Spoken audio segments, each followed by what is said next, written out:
Hey, welcome back guys. Today we are talking about how to private Twitter account. Why would you want to know how to private Twitter account? Well, maybe it is your first time using Twitter and not sure how to private Twitter account. So today I'm going to show you how to private Twitter account. Check video description and I will try to leave the written instructions. Private Twitter account is quite simple and easy to do and the process is same on Android devices. Let me show how you will private Twitter account. Open the Twitter app and then click on your profile icon in the left top corner. Now click on settings and support in the bottom of the screen and then tap on setting and privacy. Now tap on privacy and safety and then tap on audience and tagging in your Twitter activity section.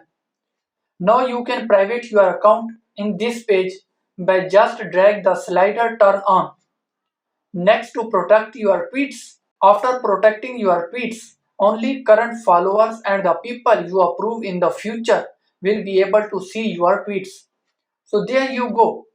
If you were wondering how to private Twitter account, that is the easiest way I know. If you know another way, please leave a comment below. Be sure to subscribe for more videos.